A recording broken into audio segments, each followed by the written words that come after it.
Today can be the turning point in your life by making a simple decision. Fundamental questions of navigation. Where am I? Where am I going? And how do I get there from here? I invite the leaders of our planet to ask themselves these three questions before they make any crucial decisions. But if you don't make decisions, you're going to stay right where you are. We are all map makers. We are in a time of transition. If we're going to change, we have to change the direction that we're going. Our planet needs leaders who know where they want to go. When we change the direction we're going, then we want to make sure we're going in the right direction. Leaders who can see the big picture. Because if we're not, we're going to either go backwards or we're going to stay where we are. Recognizing the psychological and the spiritual shifts and changes that need to be made, often from the inside to the outside. To be able to shape your future, you have to be willing and able to change your paradigm. Complex journeys require navigation. The path to the truth is one such journey. This is your GPS. Hairstyling services provided by J.D. Edwards Salon and Spa, Palmdale Shopping Plaza, Ladera Street. Accessories provided by Chevette Williamson Jewelry. Standout jewelry for standout women.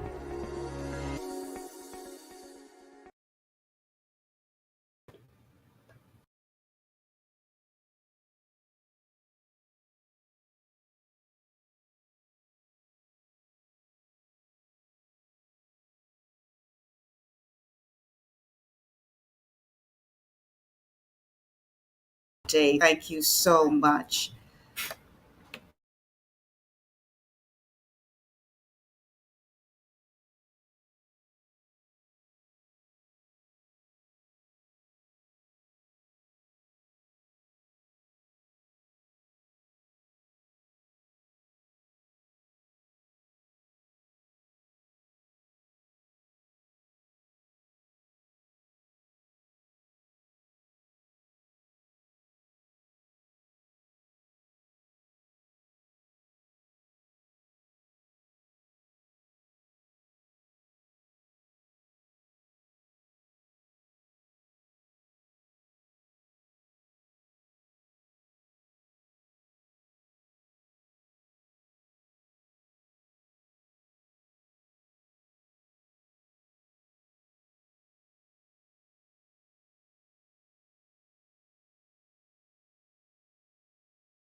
Okay, you can hear me now?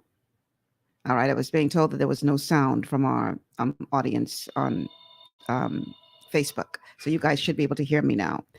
So I want to, if you are tuning in and you know anybody or you are battling with obesity and you're trying to figure out what you could possibly do to, manage this problem, then definitely this is the show for you to listen to. As I was saying, that this is a third of a 3-part series on obesity, and we're going to be learning quite a bit during the course of this show today. So the telephone numbers to call if you have any questions about what we're going to be talking about today are 326-0271, 326-0271, 326-0271, or 326-0272, 326-0272. And our WhatsApp line is 824-9952. 824-9952 is the number to send us a message on WhatsApp if you so desire. And so obesity is a huge problem, not just here in the Bahamas, but clearly around the world as well. And a major part of our problem is that our lives have become so complicated. We live very, very hectic, complicated, stressful lives nowadays. And that is a major contributing factor, as you will learn during this show, to our challenges with weight management. We are in a time of, everyone's life is always hectic, on the go. Everybody always running around trying to get this done and make this happen and achieve this and do that. And you got to go, people don't take the time anymore to prepare, good meals because you're always running, always on the go, don't have no time for that. And so as a result, our health is suffering. And therein lies our problem, that we have made life to the quality of our lives, even though we have more possessions and all this kind of thing, the quality of our lives, I question whether or not has improved because of all of the stress that we endure on a daily basis. So we, in our hectic hustle, always on the go, microwave lives, we don't have time for food. We don't have time to focus on food. And to make matters worse, we have what are called labor-saving devices, cars, computers, etc. All these things have actually, some argue, reduced our time instead of created more time for us. So they were designed to make life easier. But in essence, it has reduced your time because you're spending so much time on the devices that it's not fulfilling that purpose that it was designed to fulfill. So we are living a fast-paced, fast food, microwave lifestyle. And this obviously leads to a lot of stress. Everyone has some degree of stress, some more so than others, but everybody is facing stress. That's just the nature of the world in which we live. And the role of stress, believe it or not, it has a major role in this question of obesity. Stress is actually a pathway to both disease and obesity. And so, as we're going to hear in this first clip, you really need to find a way to manage the stress in your life, because if not, you are in for an unpleasant ride. That's clip number one. One of the truisms for obesity and other chronic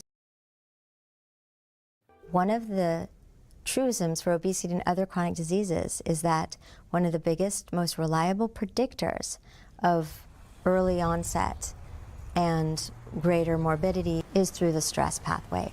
There are now many models, from animal models to human models, showing that stress matters, that high stress shifts our behavior, our appetite, stimulates overeating, and is related to both insulin resistance, the metabolic syndrome, and general obesity.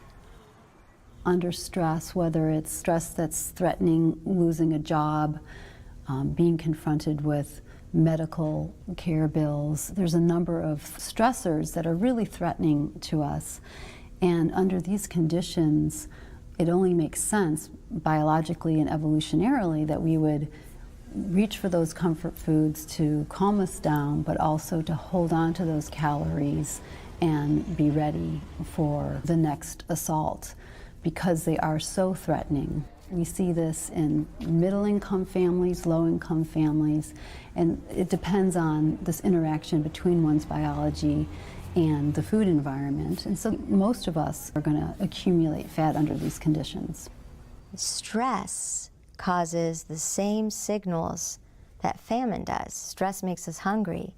Stress turns on the brain pathways that make us crave dense calories.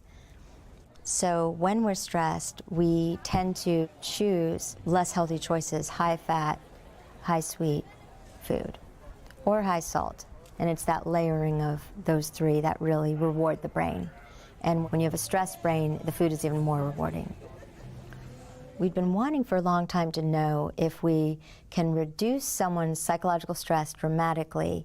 Is it going to change the hormonal environment, lower the stress hormone cortisol, and reduce their abdominal fat? So we rely on a program called mindfulness-based stress reduction. It's a very common program. People can get tapes and books about it. We train people to, in a sense, change their mental filter by being more mindful and paying attention to the moment and noticing those thoughts when they start worrying or catastrophizing. We train people to meditate and to recognize where they keep tension in their body and notice when they're hungry. So they're really in tune with their physical state, which is a skill that most of us don't have. Easy to develop, but certainly we're kind of numb from the head down. We don't really notice what our body's telling us. So, how many of you know somebody who is a person who eats more under stress? Or if something happens to make them sad, they turn to a piece of cake or a chocolate cake or a comfort food, they call it, to make yourself feel better. And how many of you know someone who actually tries to comfort others with food? Now, you may say, "Oh, Michelle, there's nothing wrong with that. That's normal behavior." Well, the challenge is you have to be able to make the connection between how you view food, because that is a clear indication, if you are a person who eats for comfort, that you might want to examine your relationship with food. To tell you the truth, like I said, we all live extremely stressed out lives. Stress, stress, stress, stress, stress. And for some people, depending on the type of stress that they have, their only comfort is something that tastes good and feels good going down. Some time ago, I these videos that just go viral. I was looking at this video and it made me think beyond just the surface. There was this African American woman who somebody actually taped her running down the street trying to catch the ice cream truck.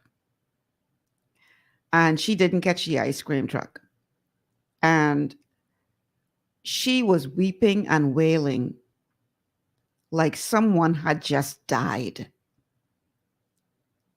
I mean, weeping and wailing because she didn't catch the ice cream truck. Now, on the surface, people would laugh and say, "Oh my God, this is ridiculous." But the thought that came to me was, is her life that sad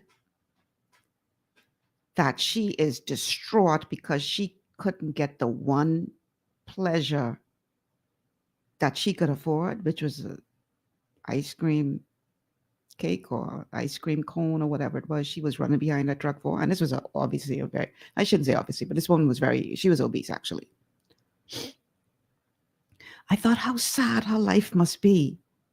Because, when we were growing up, the ice cream truck, I believe they used to, and I think the ice cream truck drivers used to get pleasure in watching the children run behind him. I know they used to see us, and they used to be like, "Yeah, run, run," right? They would stop at least a block down the road and make you run behind them, right? I think it was a game they played with us kids. But this woman, like I say, she wailed like somebody came and told her, "Your mother just died." That's how bad it was.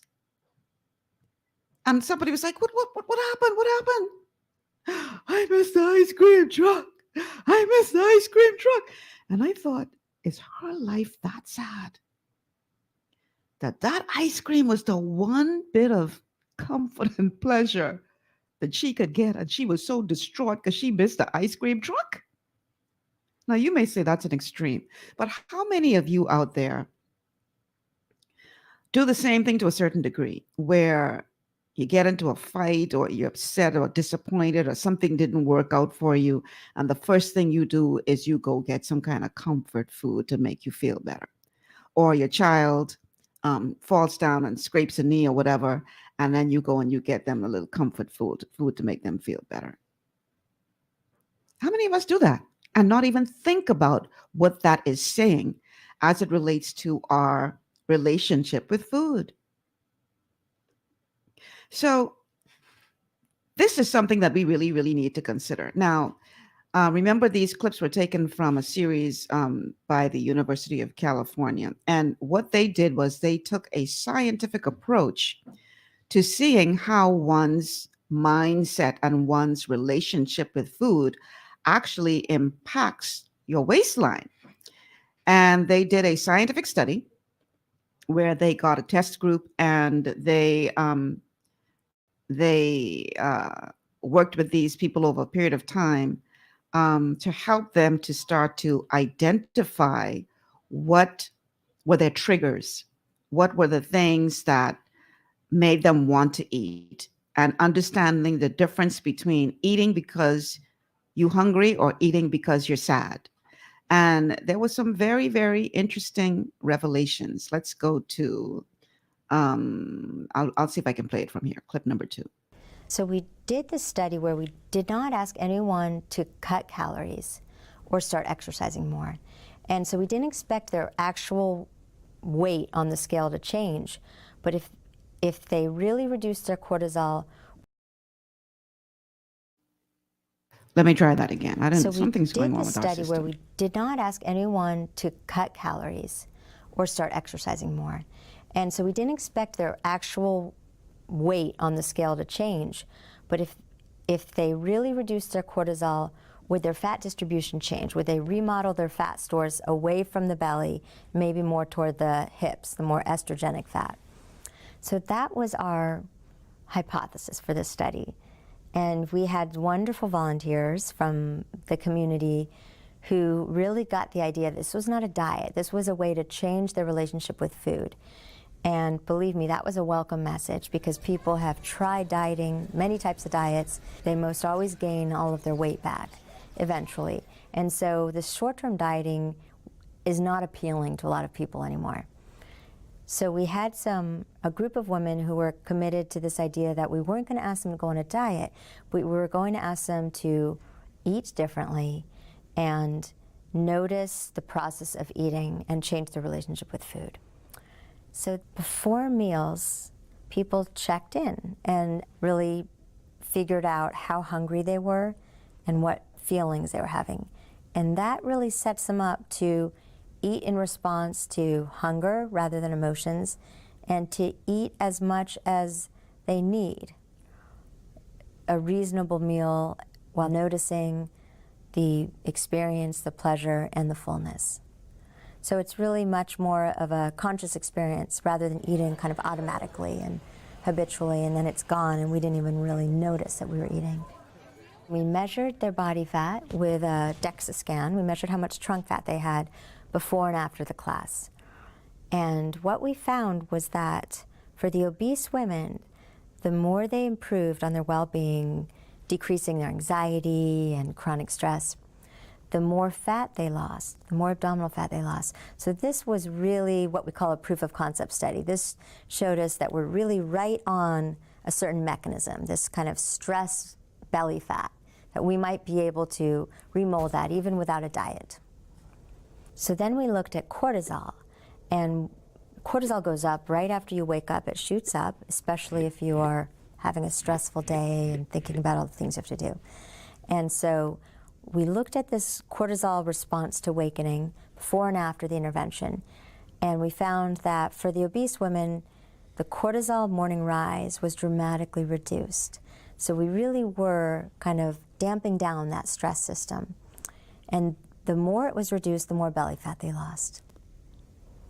We hope that this is a mechanism that we can reverse engineer and work on reducing stress and help people to have a healthier fat patterning. Many Americans are under stress, and we know that that influences eating behaviors. Now we know that it influences metabolism. If we can bring this to the forefront of people's awareness, understanding how our bodies are conditioned to overeat highly palatable food, and especially when we're stressed, that's the first step to changing it. Very, very powerful information there. I was like, whoa. So we've all heard about cortisol, and we've heard how it, it's the weight gain hormone, and it goes up with stress. I think many of us have heard that, but that particular study really was eye opening because it showed scientifically that once you can shift your mindset, once you can change the way you see food, particularly when it comes to it being a response to stress, then you stand a better chance of losing the weight you're trying to lose than you doing 50 sit-ups a day. Fascinating stuff. So again, we have to find a way to mitigate the stress in our lives. If you are dealing with chronic stress, find some kind of outlet, something that you can do to minimize that stress in your life so that that does not translate into you grabbing the first thing that comes to your hand as a response, either to comfort yourself or um, you know, the response that they spoke about in the clip about either salty or fatty or sweet. If you find yourself grabbing for these things, it's because of that phenomenon with stress and cortisol. So this thing goes deep because it's not just a matter of willpower, but there are some physiological aspects to this as well.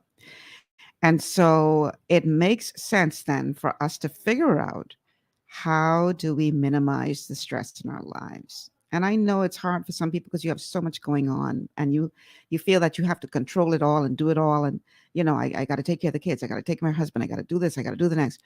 But if you are not well, who's going to take care of them when you can't?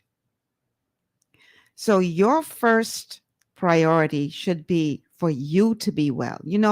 When you go on an airplane and they do the talk at the top of the flight to tell you, in case of an emergency.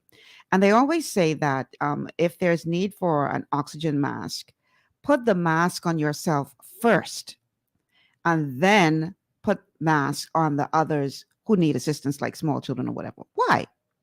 Well, if you decide, okay, let me get this mask on my child first, and then you pass out, who can help that child beyond? You understand what I'm saying?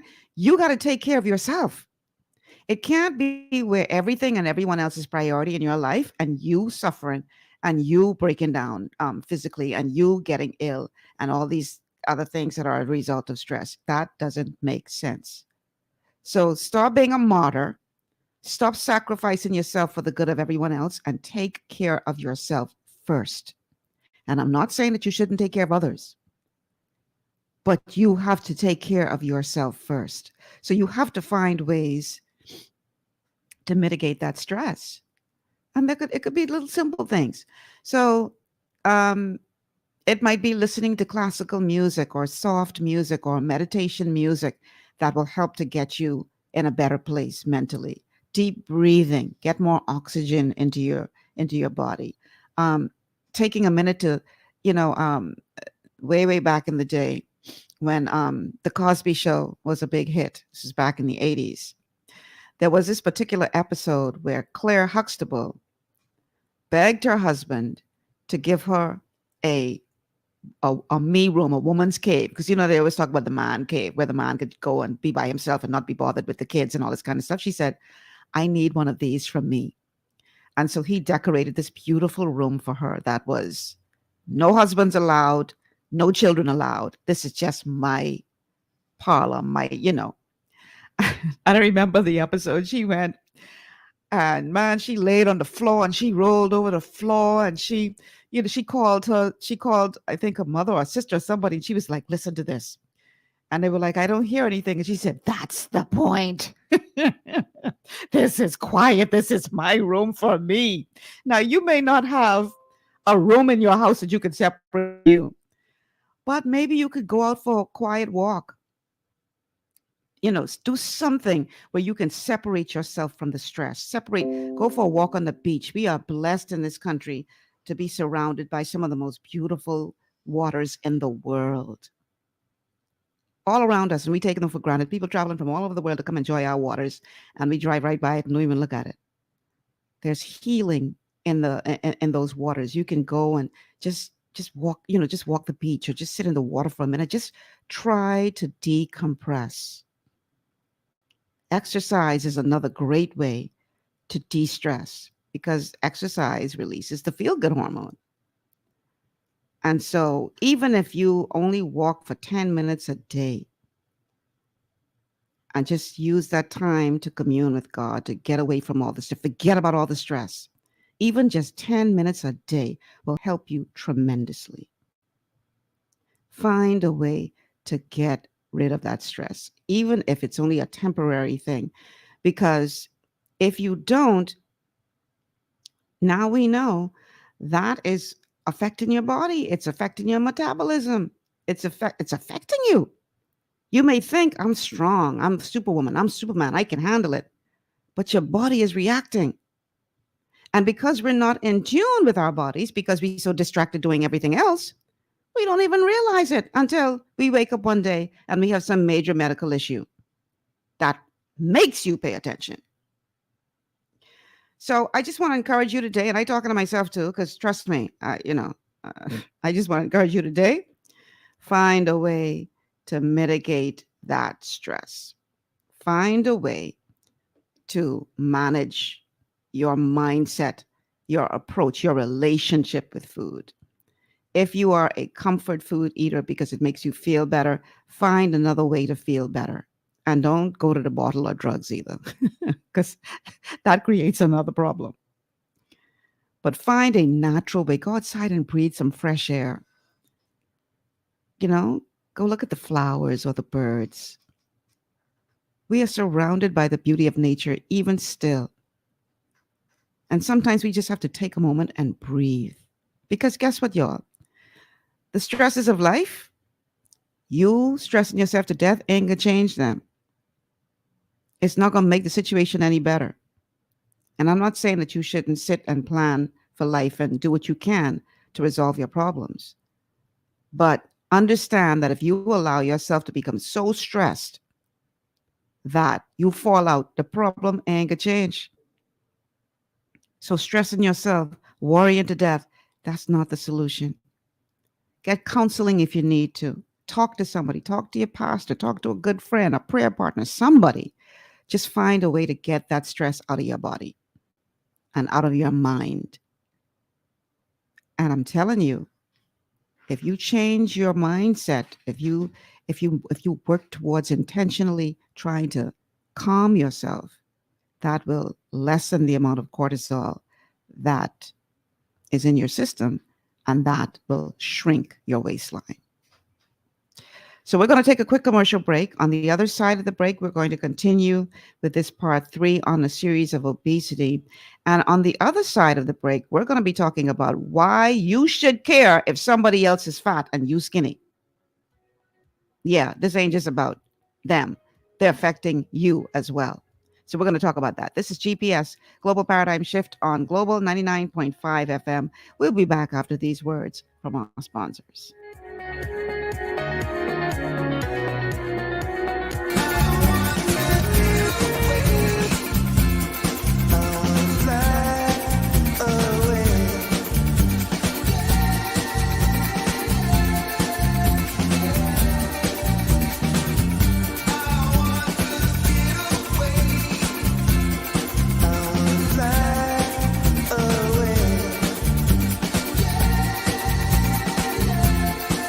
The islands of the Bahamas. Fly away. Every journey starts with the first step, and mine starts here. I believed in Tokyo, the belief that I could be, we could be the best. We are drenched in Bahamian pride, no matter where we go. In 5 years, Alive built the Bahamas' best network, delivering faster speeds and stronger connections to all 700 islands and keys. I am proud to be Director of Speed and Connection. Never stop dreaming and never stop believing. Welcome to Sunshine Auto, the hardest place on the planet for a rims, pinch, and tires. We are your auto superstore for rims, Lexani, Azaras, Trueform, Western, Lux, Fuel, Tracklight, Tough, Rough Racing, Velocity, Mud, All-Terrain, and low-profile tires, cars, homes, and commercial window tinting. At Sunshine Auto, we put God first and customer is king. Blessed love. Welcome to Chippy's cultural experience. Coming soon, Chippy's Cultural Entertainment, building on a Bahamian legacy. Welcome to Boston Square.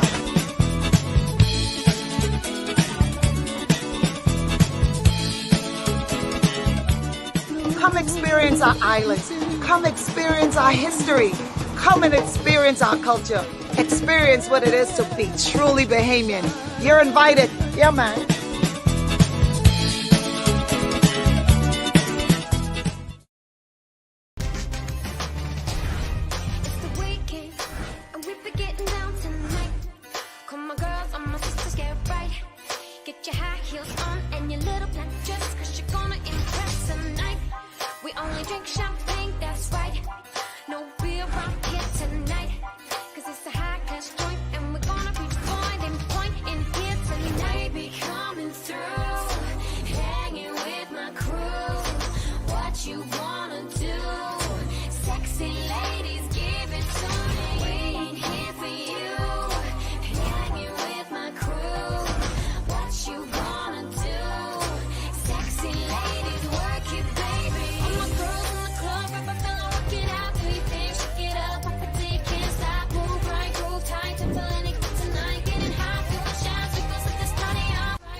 Welcome back to GPS, Global Paradigm Shift on Global 99.5 FM. Michelle Malcolm in your company, and in just under 5.5 hours, the Miss World 2021 pageant will get underway live from San Juan, Puerto Rico, where our very own Sienna Evans is going to be going after the elusive Miss World crown.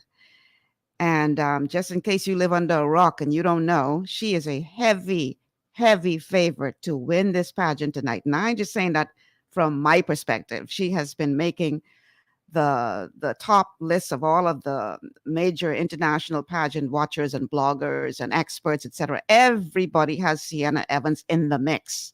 Now, some say she can make top 3, some say top 5, some say top 10, some say queen, but everybody eye on her.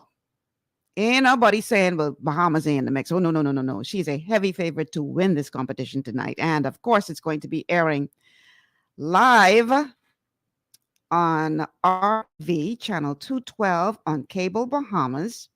So you here in the Bahamas will be able to watch it as it happens. I am so excited. I can't wait to see how this all ends tonight. The pageant is airing 8 p.m. to 11 p.m. It's a long pageant. And my hope and prayer is that at the end of the evening, that blue crown with the turquoise and the diamonds and all the other precious stones that are in that. I think that's the most expensive crown, or one of the most expensive crowns, at least in the world. I think it is the most expensive crown in the world. My hope and prayer is that it ends up on the head of our very own Sienna Evans. And child, if that happened, oh, Lord help me. I can carry on like a complete idiot. I might as well tell y'all now, I can lose all my natural mind. And I will hope and pray that I will work towards getting her as a guest on our show for tomorrow as Miss World. Boy, wouldn't that be something? Now, obviously, if she were to win, she would no longer be, under my directorship, because she would then become Miss World. So I would have to go through them to get to her. But I'm sure they will accommodate us, hopefully. So I'll have to put in an appointment to interview the new Miss World. So all, all praying people out there, please put up a word for Sienna Evans. She's in very good spirits. They are already at the arena where the pageant is being held. She sent us some behind the scenes photos, and she's all ready and raring to go. The Miss World pageant is perhaps one of the most difficult pageants to compete in, because unlike Miss Universe, which goes on for 2 weeks, Miss World is a 4-week pageant, which is what ran them into trouble in December, because they were in Puerto Rico, where at the time COVID was running rampant. They were there for 4 weeks, and wouldn't you know it, they had a COVID outbreak, and I think about 30 contestants came down with COVID, and they had to postpone the pageant for 90 days. And so tonight is the night.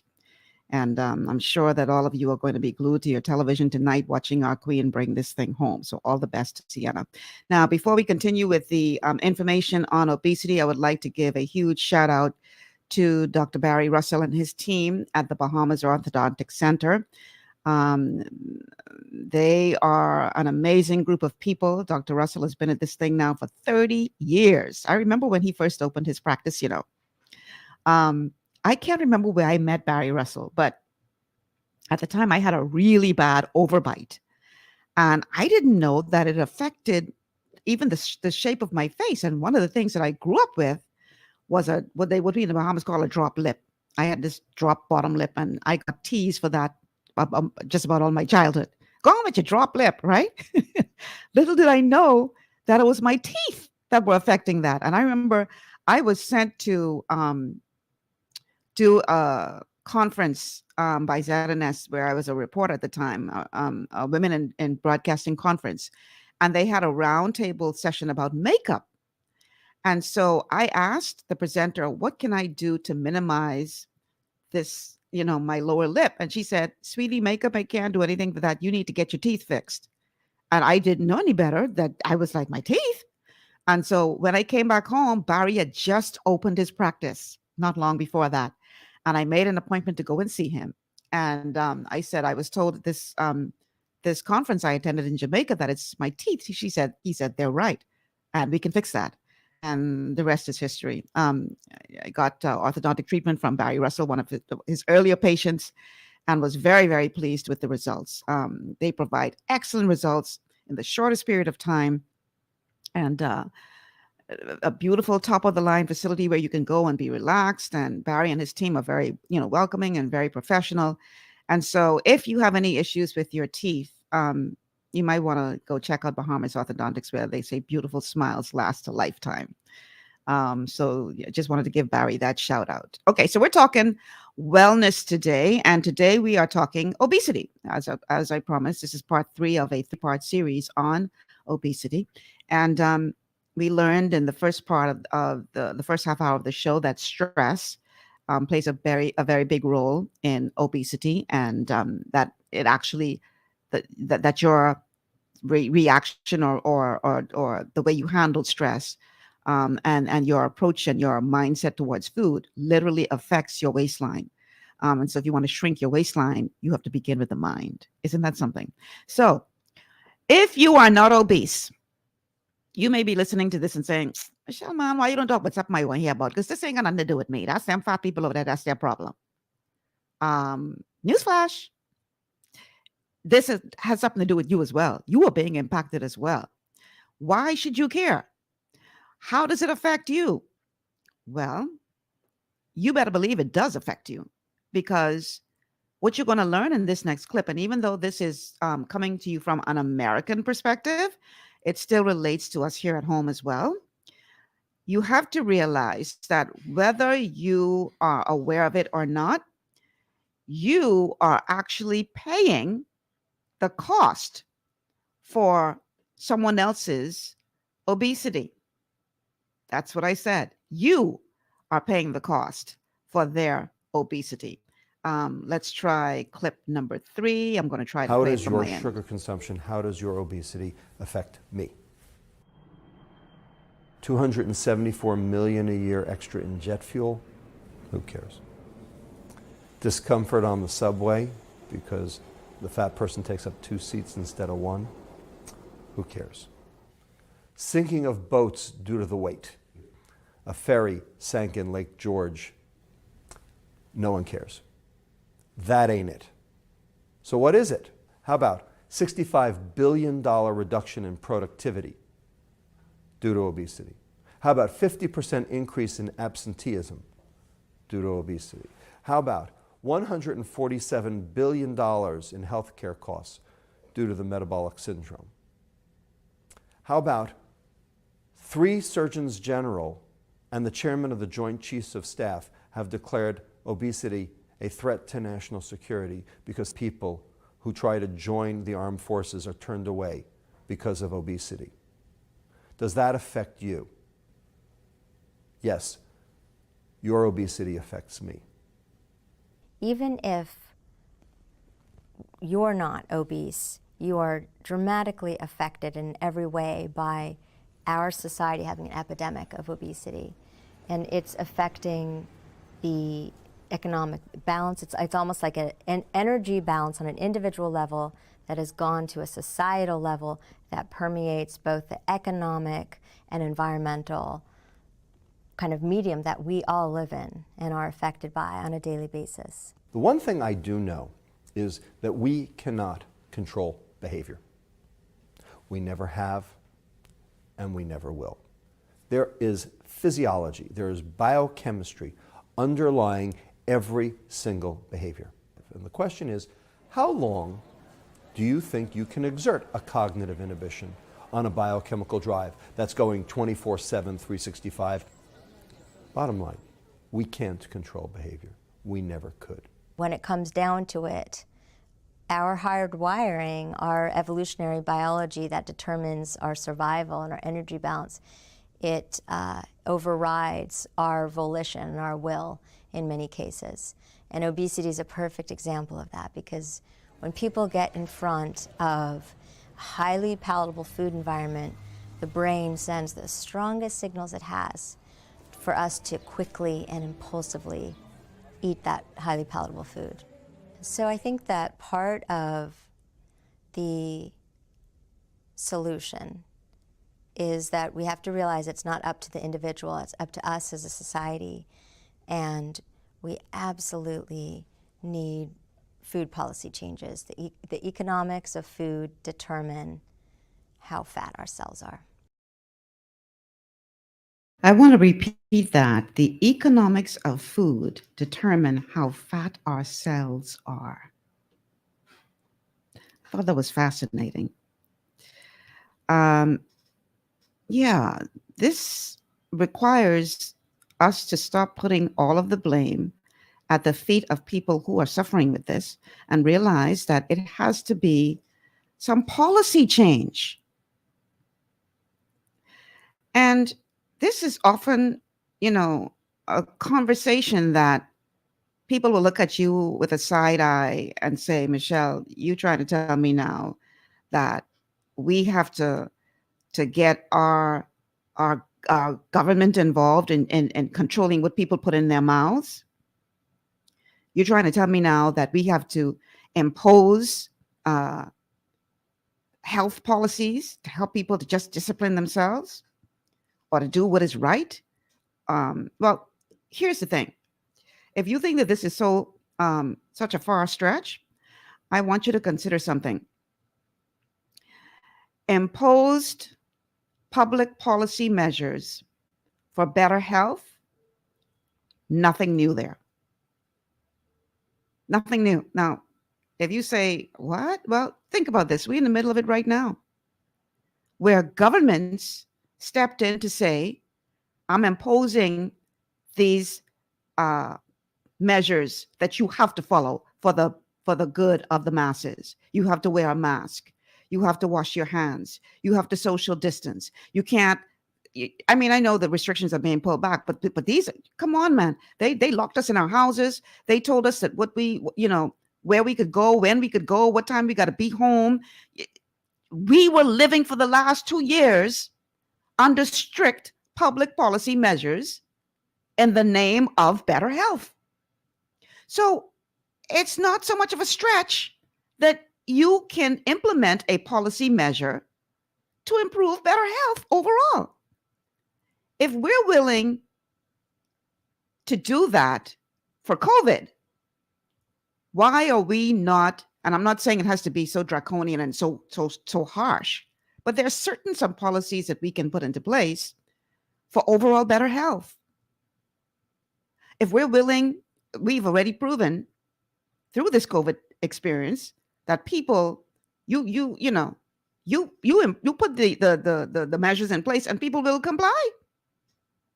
We've already proven that.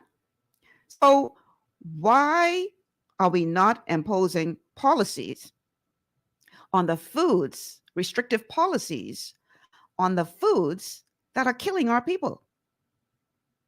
Why we put all that emphasis on COVID and making sure that people didn't do this, and that's absolutely fine. I get that it was necessary because we're in the pandemic. But as I often say, more people die from high blood pressure, hypertension, heart disease, diabetes, cancer, etc., by a vast amount than who would have died from COVID over 2 years.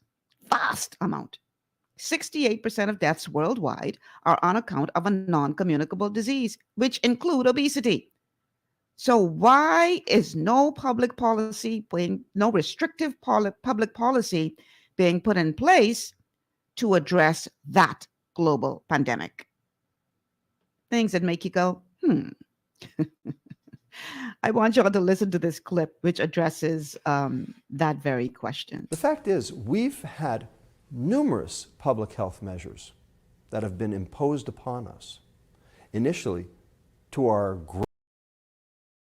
The fact is, we've had numerous public health measures that have been imposed upon us, initially to our great dismay, consternation, and antagonism.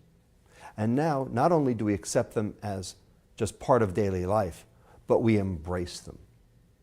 Examples: fluoridation of water for cavities, childhood immunizations. These are all things that were anathema when they were first brought up. And now they're just a fact of life. In fact, that's what public health is. Public health identifies an exposure where mass behavioral change is going to be required. A mass environmental alteration is going to be needed in order to be able to accomplish it, and institutes it for the benefit of society, not the individual, but for society. When you have something that's toxic and abused at the same time, nicotine, ethanol, cocaine, amphetamine, heroin, morphine, cannabis, that's when regulation has to kick in. And for sugar, which does all of these things, it's both toxic and abused. It's unavoidable, and it has negative impact on society. For sugar, we have nothing. Sugar-sweetened beverages, whether it's soda or fruit juice that's been sweetened, is absolutely a culprit. I mean, we know that from study after study. They're delicious, and they're 100% discretionary calories. Discretionary calories means they're extra calories.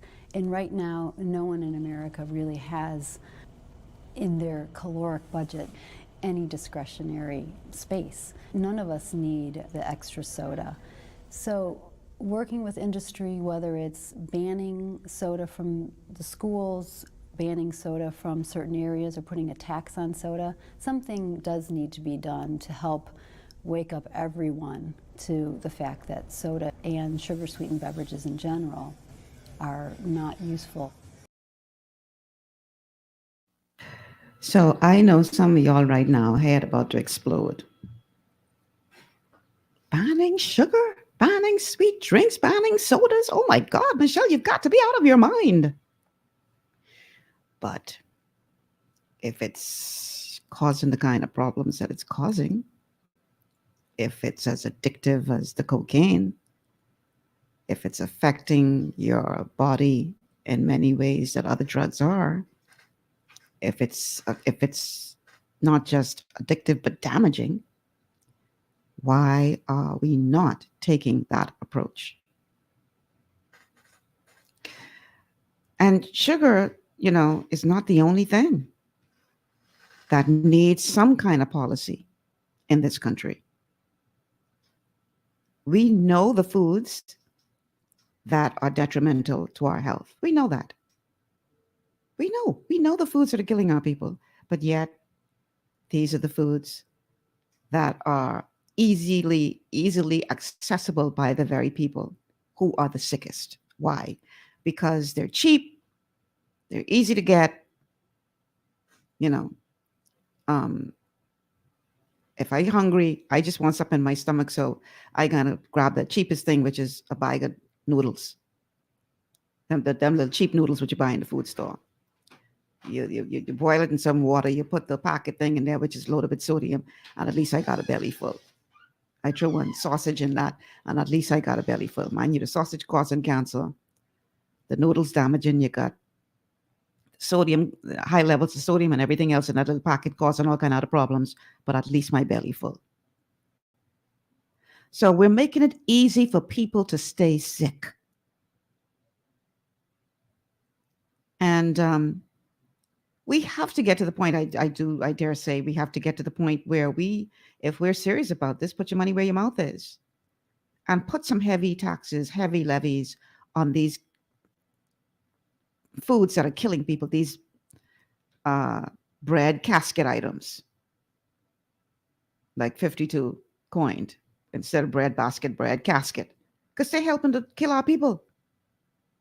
So we need to get to the point where we demand that our legislators, and I think I just watched something the other day, hearing that they are looking into, how they can improve what is being offered to people on food assistance. But I was talking to a former member of Hands for Hunger the other day, and she was telling me that they had to make a tough decision because they are all for feeding people healthier foods, but people were donating to them foods that weren't necessarily something that they would push. But their concern was, do we not accept this food and let people go hungry, or do we accept the food even though we don't think it's the best and help to feed people, because we do have a major hunger problem in this country. So that's the dilemma that we're in. And we have to make a decision, I believe. We have to encourage our legislators to make the right decision to get healthier food to our people. And I want to congratulate them for all of the efforts that are being made. But we have to take it, I think, a step further. It can't be where it's so easy to bring in these foods that we know are killing people. But yet, when a person tries to go healthy, you got to go into the shop at your land papers. That don't make any sense to me. And as we would have heard so far in this show, we are all paying the cost for this. We are all being affected by the decreased productivity, the strain on the healthcare system. That's affecting all of us. So this is not just a problem of you over there, you fat, that's your headache. No, that affecting you too. And it just makes sense for us to collectively come together to figure out how to solve this problem, because it's impacting all of us. So again, the telephone numbers to call 326-0271, 326-0271, 326-0271, or 326-0272, 326-0272, 326-0272. And our WhatsApp number, where did I put the WhatsApp phone? Here it is. WhatsApp number, in case you want to send us a WhatsApp message, 824-9952, 824-9952. Okay, that's the WhatsApp number.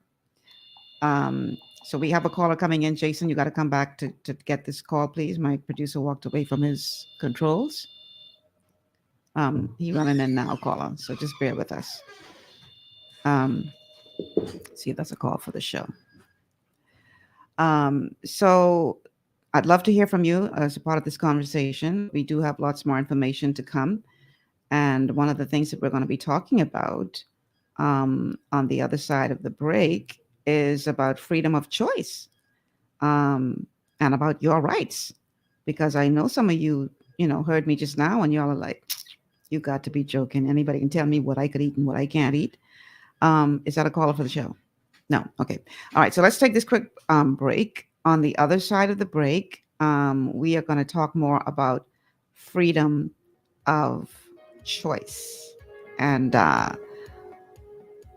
maybe we've come to that place where we have to intervene a little bit there. So we're going to talk about that on the other side of the break. This is GPS Global Paradigm Shift on Global 99.5 FM. Michelle Malcolm in your company, and we're talking about obesity today. We'll be back after these words from our sponsors. Executive Printers is your one-stop shop for all your branding and customization needs. Letterheads, envelopes, business cards, invoices, share and gift certificates, rubber stamps, vouchers, funeral programs, brochures, flyers, banners, and promotional items like mugs, water bottles, mouse pads, and key rings, all with personable service and great quality. No project is too small or too large. For great turnaround and competitive pricing, make an executive decision. Call us at 393-5011.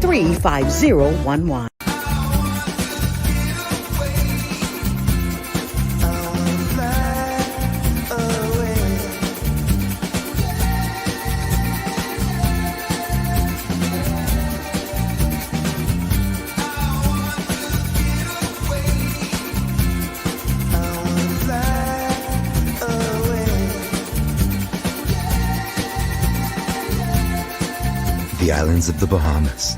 Fly away. Welcome to Sunshine Auto, the hardest place on the planet for a rim, fence, and tires. We are your auto superstore for rims, Lexani, Azaras, Trueform, Western, Lux, Fuel, Track Life, Tough, Rough Racing, Velocity, Mud, All-Terrain, and low-profile tires. Cars, homes, and commercial window tinting. At Sunshine Auto, we put God first and customer is king. Blasted love.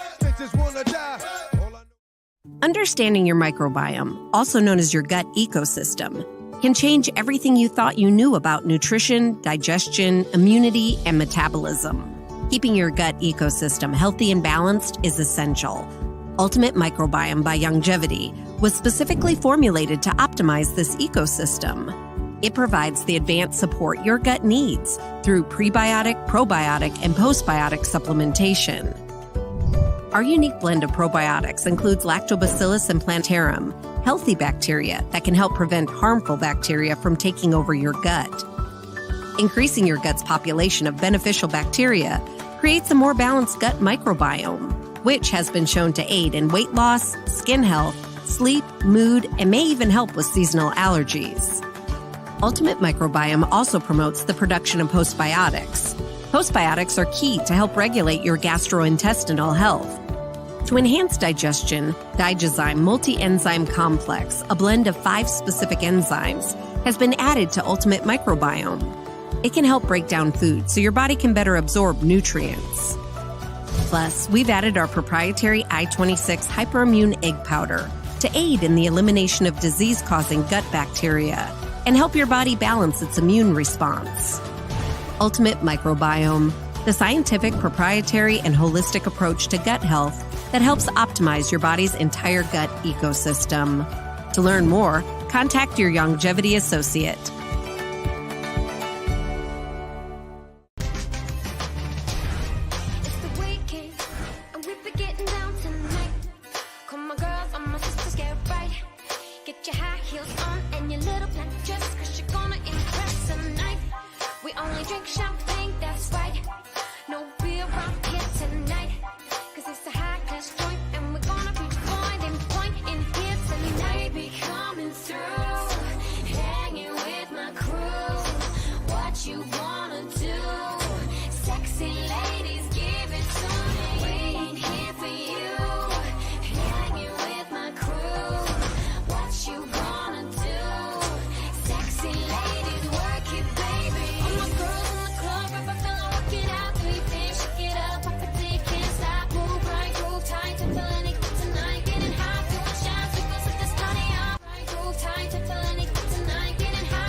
Five hours to the start of the 2021 70th edition of the Miss World pageant, airing tonight live from San Juan, Puerto Rico on RTV, channel 212 on cable, Bahamas Rev TV. Listen, y'all, please, let me tell you something.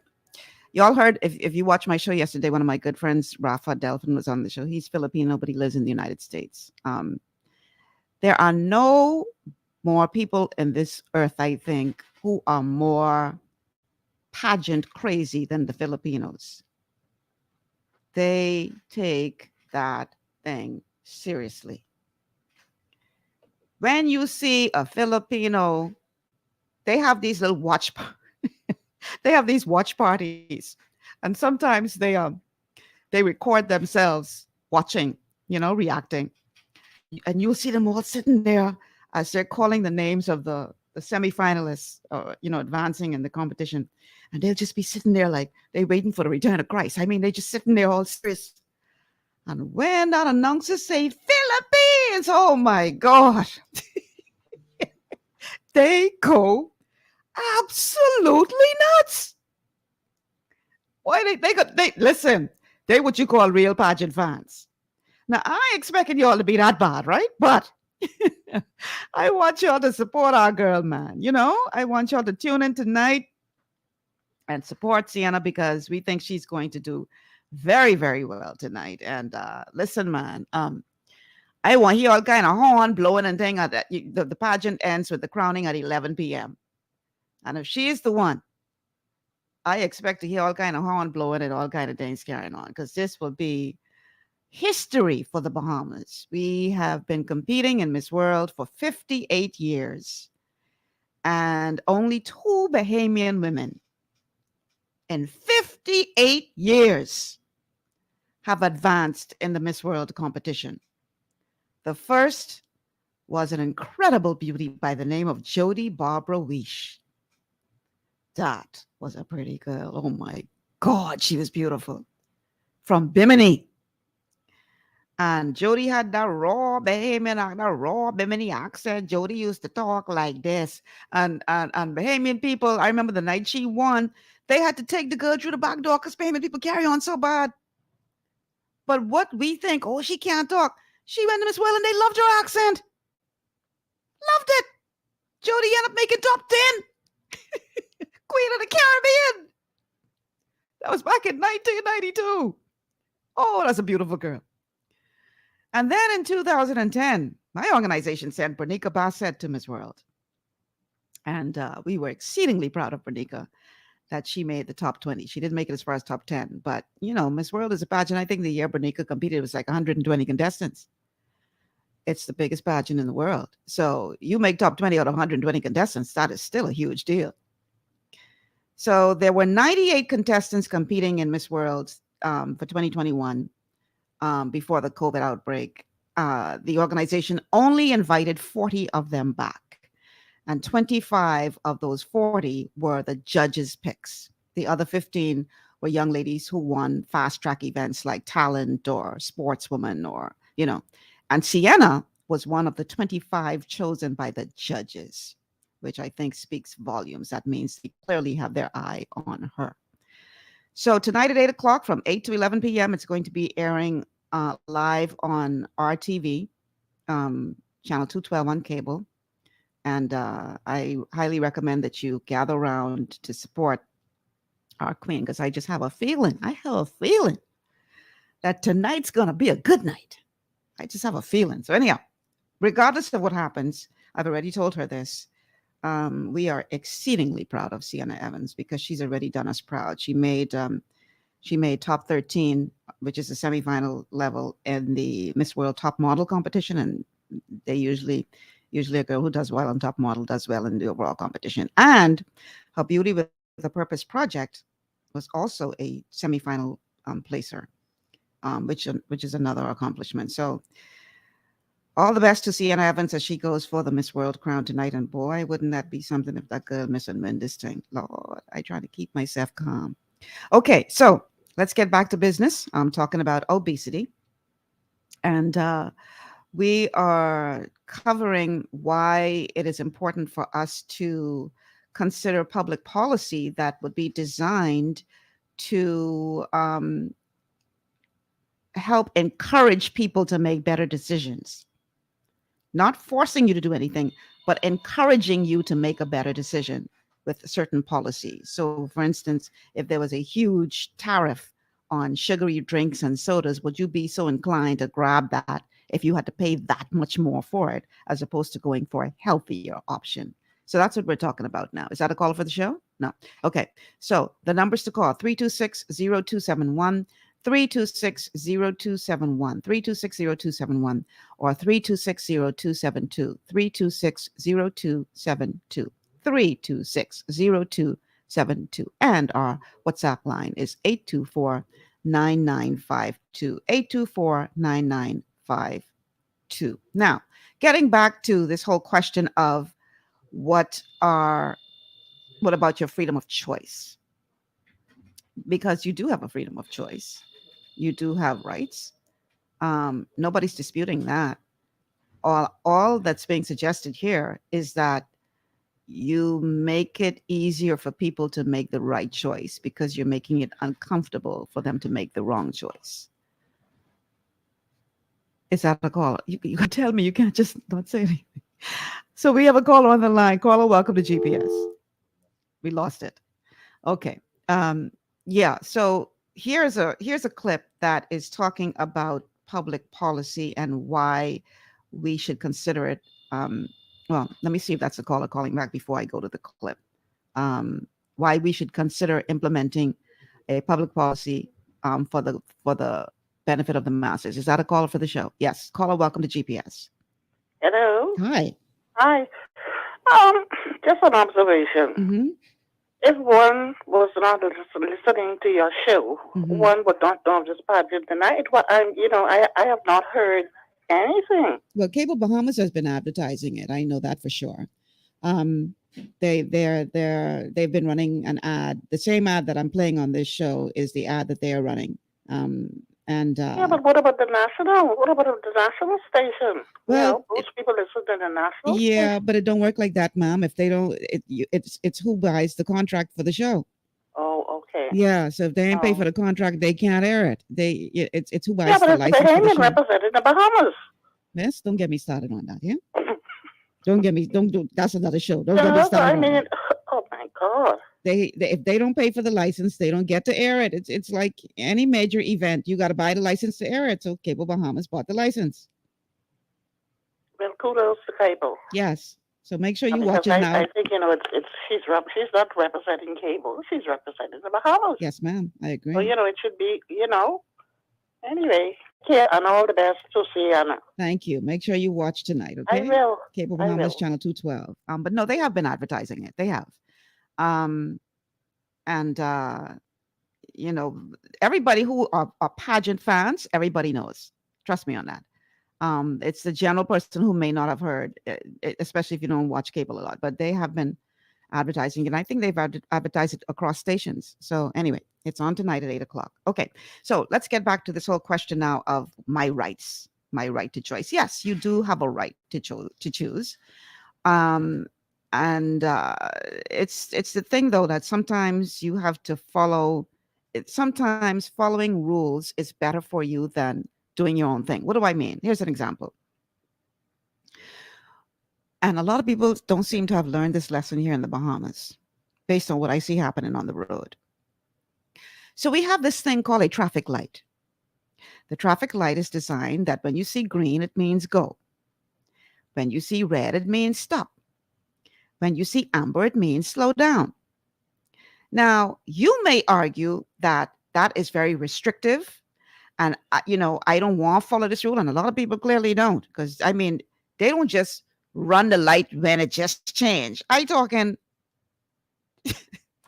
the light changed long time and they still driving through like they think that traffic light there for what you call it, for decoration. That's decoration. Them colors ain't mean nothing to them. Now here's the thing. If everybody decided to have that kind of response to the traffic light and nobody paid attention to the red, the green, and the amber, and everybody just did their own thing, we would have multiple fatal traffic accidents every single day. The fact that we have the traffic light that creates structure and order keeps us all safe. I wish more people would understand that. Because nowadays in this Bahamas, when the light green, you got to slow down and look left and right before you drive through, because some idiot don't understand that red means stop. Because they all about themselves. I got to get where I go, and so I go into the light. I don't care. But if everybody took that attitude, we would have chaos. So sometimes restriction is good it's a part of the greater good for the masses. That's a clear example. So in this clip that we're about to play, we're going to look at this whole question of what about your freedom of choice? Because you may say, I don't care about that fat person over there. I want to drink my soda regardless. And you shouldn't tax me because somebody else fat. I could hear some of y'all right now saying that. And so perhaps we need to consider that the time has come for some sort of societal intervention in this whole question of obesity. Which is more important, the rights of the individual or the rights of society? Which is more important, the rights of the individual or the rights of society? And let me tell you, people say, I am. Please bear with us as we deal with our technical challenges. Which is more important, the rights of the individual or the rights of society? And let me tell you, people say, I am trying to scoff on the rights of the individual. Not at all.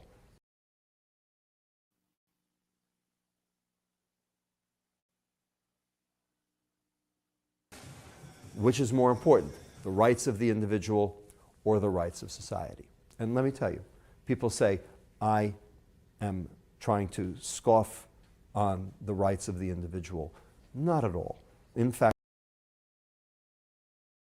I don't know what has changed because we didn't have a problem when we first started using StreamYard, so we have to figure out what is causing this problem. Which is more important, the rights of the individual or the rights of society? And let me tell you, people say, I am trying to scoff on the rights of the individual. Not at all. In fact, I think which is more important, the rights of the individual or the rights of society? And let me tell you, people say, I am trying to scoff on the rights of the individual. Not at all. In fact, I think I'm actually trying to protect them. Here's why. Because currently, in the store, 80% of the food has been laced with sugar. This limits consumer choice. In fact, you can't go into a poor neighborhood in America and get something that's not processed and that is laced with sugar. They don't have availability. Now, whose fault is that?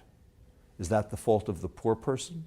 If you have no choice, how can it be personal responsibility? I'm actually trying to reverse that. People say I'm for the nanny state. Far from it. I'm actually trying to reverse the nanny state because the nanny state is already here. We've already been told what to eat by the food industry. And we've gone along with it because it's sweet. We just need to turn the economics of food and agriculture upside down and completely reverse the incentive system so that we're incentivizing healthy food and sustainable farming and taxing the subsidized food, which is killing us. The corn everywhere, the high fructose corn syrup. Public health officials consider regulation when 4 criteria are met. Unavoidability, we've got that. Toxicity, I've explained that. Abuse, I've explained that. And finally, number 4, negative impact on society, what we in public health call externalities. How does your sugar consumption or your obesity affect me? All the criteria for societal intervention are met. And yet we see no such intervention. And I think in an earlier show that I would have done, we looked at why we're not seeing this intervention. And I dare say it's a vicious cycle because the food industry in many ways is poisoning us, whether it be with the added sugars, genetically modified foods, foods that are sprayed with Roundup, processed foods, everything in a box. And so the food industry is not on our side. And we learned in an earlier show that the pharmaceutical companies are buying up all of the seed companies. So they're effectively controlling your food supply. and by extension, the condition of the food that you receive. So you don't have any choice in many ways. And just to prove that what he is saying is true, because again, that's an American clip, but it's very true. You have, I'm not going to call the name, but let's say you have a food store chain in the Bahamas, a very well-known food store chain. They have a location in Cable Beach. They have a location over the hill in the Grove. They have a location in the eastern area. And you go to those 3 different locations. And what you find in those 3 different locations will be very different. Like there are some things that are available in the Cable Beach store that aren't going to be available in the Over the Hill store. So if you want the finer things, you need to go to the neighborhood, the more upscale neighborhood where that food store is located, to get the nicer things. If you go to the same chain and you go over the hill, the things you're going to find in there, that's the cheap crap. So they position these things according to what they believe, I guess, your taste is. So like he said, if you go into a poor neighborhood, you don't have a choice. They pushing the bad stuff on you. And even if they had the good stuff in there, it would be so expensive that you would walk right by it anyway because you couldn't afford it. So how is that a choice? So these are some things that we need to consider in terms of what we need to do to change public policy. Because it can't be, on the one hand, where we say we are interested in getting our people healthier. And we all know the Bahamas is one of the sickest nations in the world. When you talk about all of the non-communicable diseases, we right up there. We leading the world in many instances, too many instances. We are leading the world in sickness and disease. And a major part of it has to do with our diet. So if we're not going to make the difficult decisions, like imposing some kind of public policy that is going to limit access to the bad stuff that's killing us, we could preach till we blue in the face. We could talk and say, oh, you should eat healthy, oh, you should. But if you ain't making it no easy for people to do so, that's just a PR exercise. We got to put our money where our mouth is. We have to be willing to make the tough decisions and do what we need to do for better health. And then at the end of the day, okay, we did it with cigarettes. They put some heavy tariffs on cigarettes. So if you can smoke a cigarette, you can pay for that. Well, why don't we do the same thing on the foods we're killing us? Who's pulling the strings as it relates to the food stores in this country? Why are you not putting more pressure on them to make healthy food more accessible and affordable for the masses? Why? These are questions that we need answered. These are some of the things that I want us to consider when we're talking about trying to overcome this challenge of obesity and sickness and disease in the Bahamas, because unless we get to that point, we talking here ourselves.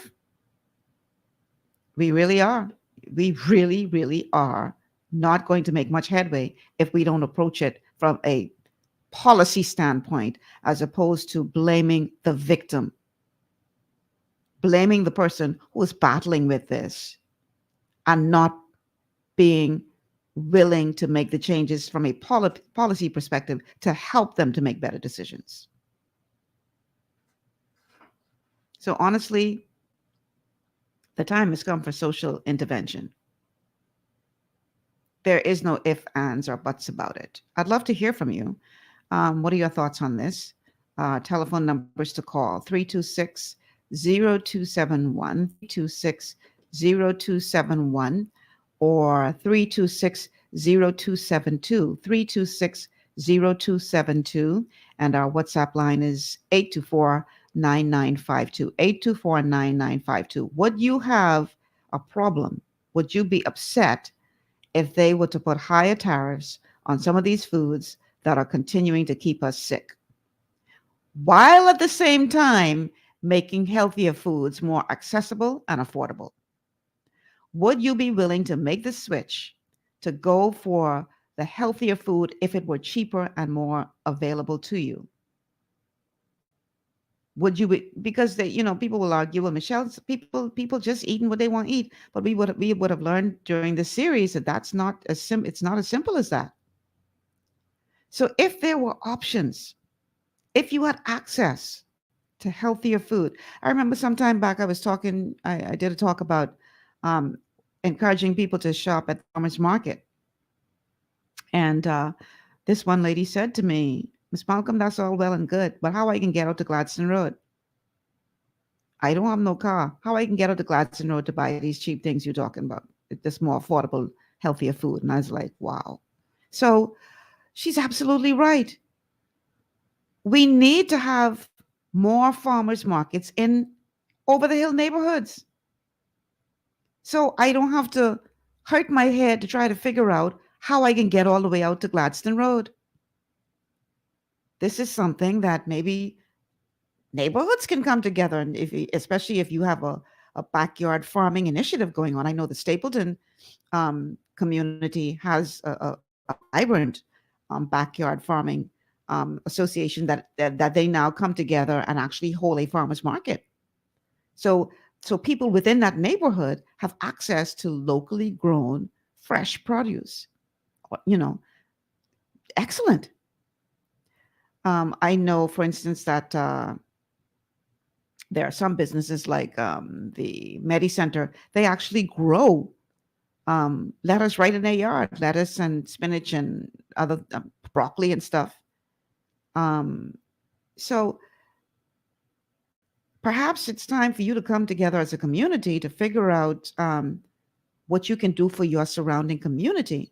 Find a plot of land, everybody grow a little something, and then you share that amongst yourselves. I know that's what I can't remember the young man's name right off the top of my head. Gerard, I think, is doing that in the Pinewood community, where they have a plot of land and they're all growing, and they take the healthy food to the people of Pinewood free of charge. I believe it's still free. So there are things that we can do, but we have to get to the point where we decide to make it a policy change and also make it more accessible to people to be able to eat healthier. It can't be where we're only providing access to the stuff that's killing people, and then at the end of the day, we wondering why they're sick and pointing the finger of blame at them. The time has come, people, I believe, for us to make policy changes.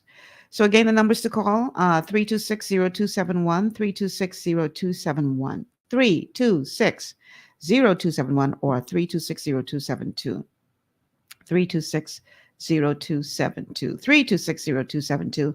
And our WhatsApp number, if you want to send a message, is 824-9952, 824-9952. I'd love to hear from you on this, to hear your thoughts about what we could possibly do from a policy perspective. What are some of the things that you would like to see our policymakers do to make it easier and more affordable for, people who aren't who aren't rich people to afford healthy food? Because let me tell you something, boy. You go into, I can call no name, but you go into some of these stores where they carry the healthy stuff, man, you better carry your alarm papers in there with you. And cheap. You gonna pay for that healthy food, and it's like, why does this have to be like this? Like, let's get serious, man. Let's put our money where our mouth is. If we say we want our people to live healthier, let's make it harder for them not to. And don't tell me, I that shouldn't affect me because I'm skinny, because we've already covered that. It's affecting you anyway. The strain on our healthcare system is affecting all taxpayers. So it's not a matter of us and them. We all in this together, and we all have to make sacrifices to do what is needed for our overall general health. So that's what I want to encourage us today to do, to reach out to our policymakers and encourage them to put policies in place that will make it harder to import these foods that are killing us, and make it easier to get healthier foods at an affordable rate.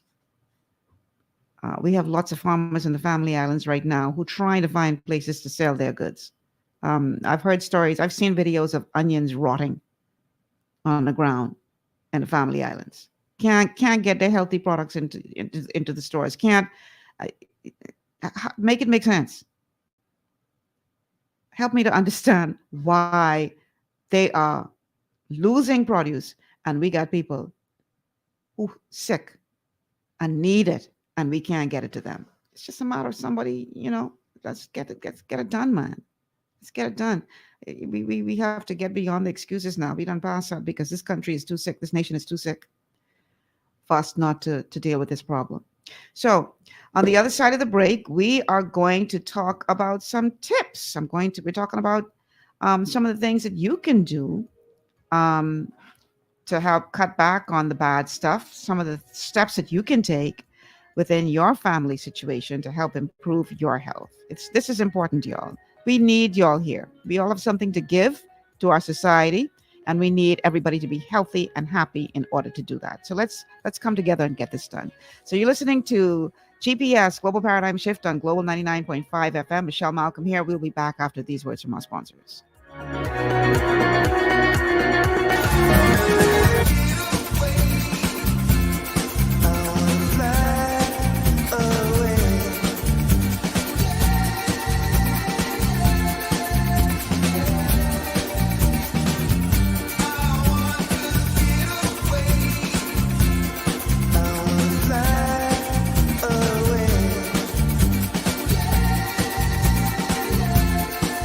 The islands of the Bahamas. Fly away. Every journey starts with the first step, and mine starts here. I believed in Tokyo, the belief that I could be, we could be the best. We are drenched in Bahamian pride, no matter where we go. In 5 years, Alive built the Bahamas' best network, delivering faster speeds and stronger connections to all 700 islands and keys. I am proud to be Director of Speed and Connection. Never stop dreaming and never stop believing. Welcome to Sunshine Auto, the hardest place on the planet for a rims, tints, and tires. We are your auto superstore for rims, Lexani, Azaras, Trueform, Western, Lux, Fuel, Tracklight, Tough, Rough Racing, Velocity, Mud, All-Terrain, and low-profile tires. Cars, homes, and commercial window tinting. At Sunshine Auto, we put God first and customer is king. Blessed love. Welcome to Chippy's Cultural Experience. Coming soon, Chippy's Cultural Entertainment, building on a Bahamian legacy. Welcome to Boston Square.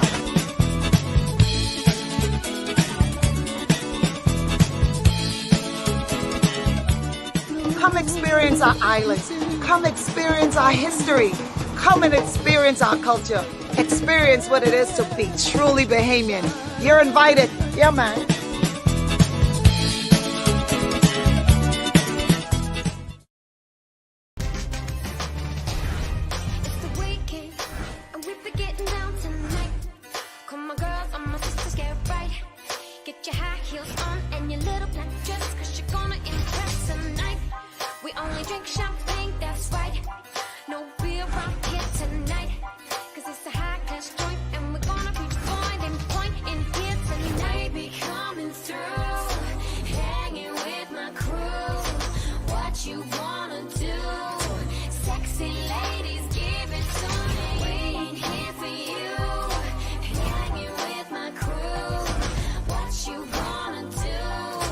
Sexy ladies, work it, baby. All my girls in the club.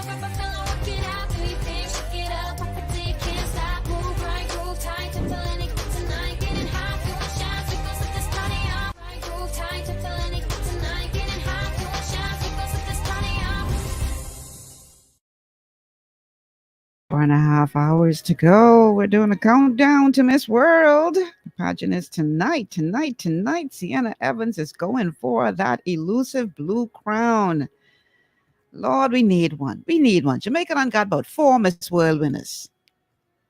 Right? Carol Ann Crawford was the first one back in 1963, I believe. And then you had Cindy Breakspear. And then you had Lisa, what Lisa last name is? The one who's into politics now. Lisa Hanna. And now the reigning Miss World, Tony Ann Singh from Jamaica, who's been reigning since 2019. Yeah, time to put that crown on somebody else's head now. She's been reigning a little while now. Time to give that up. But obviously because of the pandemic, she's now the longest reigning Miss World in history because of the pandemic. They didn't have a pageant in 2020. And so Tony Ann has been reigning since that evening and since the pageant in 2019. Okay, so just got a message from Sienna. Okay, so we are talking about obesity today, and we're talking about what we need to do from a policy perspective to try to overcome this problem. It's not something that we need to leave to the individual. This is something that we have to come with a different approach. This approach has to be that we are going to all work towards fixing this problem. And I want to give you guys a couple of tips that you can use, light diet and lifestyle tips that can help you if you decide that this is something that you want to do, that you've decided that come 2022, you want to make some better decisions to improve your health and the health and well-being of your family. We're going to talk about some of the things that you can do personally, in addition to everything else that we would have covered, to help yourself to be healthier. So here we go. The first set of diet and lifestyle tips. I think we've lost our intuitive sense of food. I think we've lost our sense of what a portion size is, what the family meal is, the cadence of how we eat food during the day. I think we continue to give ourselves permission to have that snack food, not realizing that we're doing it a couple times a day and every day. When we eat out, you give yourself a little bit of permission to get that exactly what you want on the menu because you don't cook it at home. But yet we're eating out almost 70% of our meals on average. So in the 60s, we ate 30% of our meals away from home and 70% at home. And it's almost flip-flopped now. So 70% of our meals, on average, are away from home or away from home foods. And there's, I think, a certain psychology about giving yourself permission to get that special food that you're not going to prepare at home. And you also don't know exactly what's in that food, in that, you know, even that fried chicken, you don't know exactly the caloric content. So you have less control over what exactly is in it. Simple daily things that Americans can think about is are drinking water and eating fresh fruits and vegetables.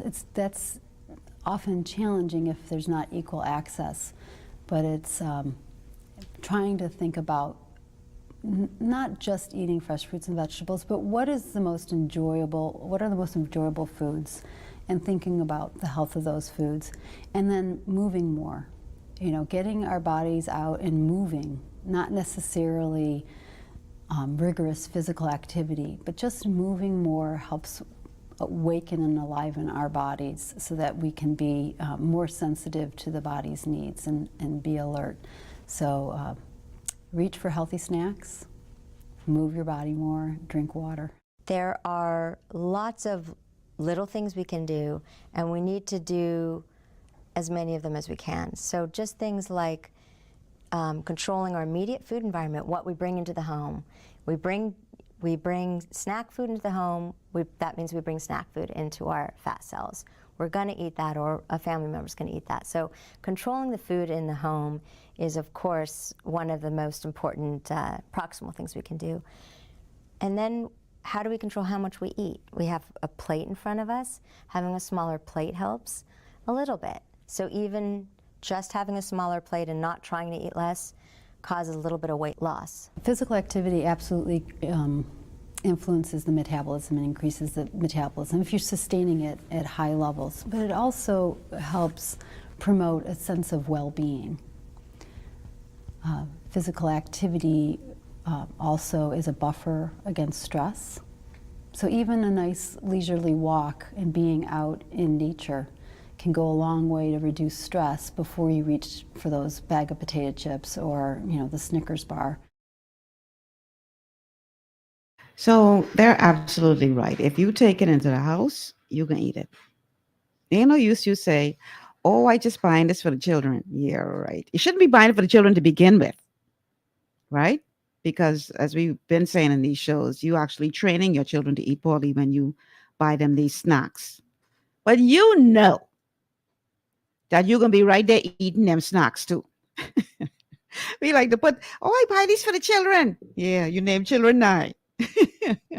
Because if you bring it in the house, you're going to eat it. So don't bring it in the house. That's the best thing to do. When you go to the food store, if at all possible, don't go to the food store with little children who will grab everything that they want to grab and put it in the, and trust me, if you could, avoid that. Because they will encourage you to buy the bad stuff.